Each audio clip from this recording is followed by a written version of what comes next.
इथे 250 gram chicken घेतलेला आहे, 1 वाटी खोबरं, काळा मसाला, एव्हरेस्टचा चिकन मसाला, तेल, चवीनुसार मीठ, कोथिंबीर, 2 मोठ्या आकाराचे कांदे, धना पावडर, जिरा पावडर, हळद, अद्रक लसणाची पेस्ट, हिरव्या मिरच्या, 2 लिंबू। आता आपण रेसिपीला सुरुवात करूया। सर्वात प्रथम गॅसवर कढई ठेवून घ्यायची, गॅस ऑन करून घ्यायचा।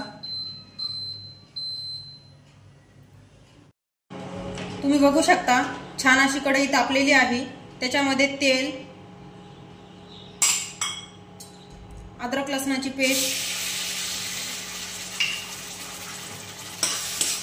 छान असं परतून घ्यायचं। त्यामध्ये हळद, जिरा पूड, धना पूड टाकून घेतलेलं आहे। छान असं मिक्स करून घ्यायचं। त्यामध्ये चिकन टाकायचे,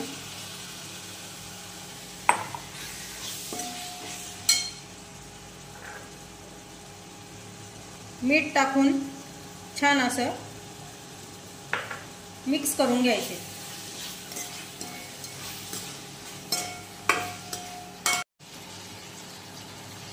छान असे मी लिंबू पिळून घेत आहे।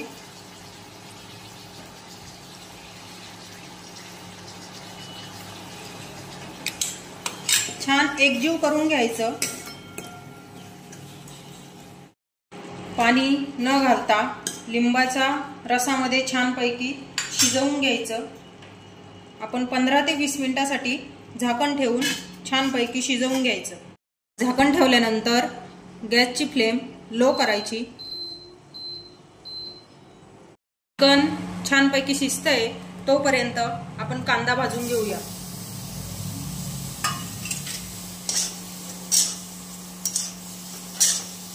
त्यात थोडं तेल टाकायचं,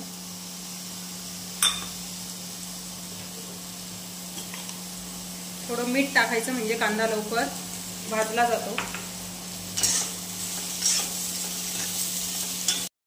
तुम्ही बघू शकता छान असा कांदा भाजला गेलेला आहे। तो आपण एका प्लेटमध्ये काढून घेऊया। आपण खोबरं भाजून घेऊया। खोबऱ्याला छानपैकी सोनेरी रंग येईपर्यंत परतून घ्यायचं। बघू शकता छान असा कांद्याला सोनेरी रंग आलेला आहे। आता आपण काढून घेऊया। 15 मिनिट झालेले आहे। तुम्ही बघू शकता चिकन छान असं शिजलेलं आहे। गॅस बंद करायचा। पुढच्या रेसिपीला सुरुवात करूया। मसाला आपण मिक्सरला काढून घेऊया। मसाला छानपैकी बारीक झालेला आहे। आता तो आपण परतून घेऊया। गॅसवर कढई ठेवून घेतलेली आहे। त्याच्यामध्ये तेल, काळा मसाला,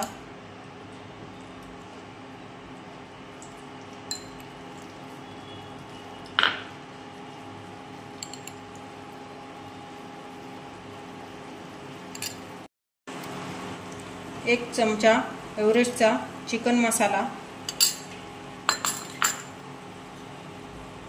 छान मिक्स करून घ्यायचं।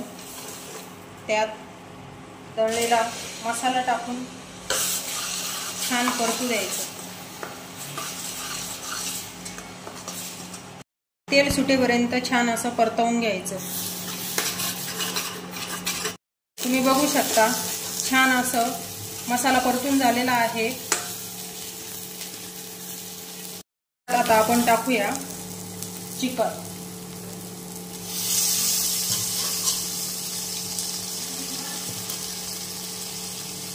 त्यात टाकायचं गरम पाणी,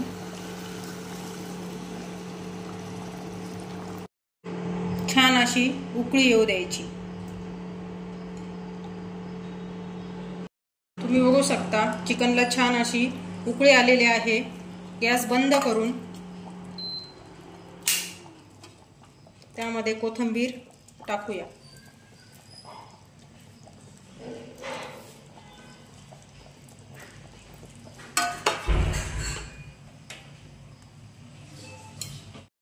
तुम्ही बघू शकता छान असा चिकन रस्सा तयार। अशाच नवनवीन रेसिपी बघण्यासाठी माझ्या चॅनलला लाईक आणि सबस्क्राईब करा।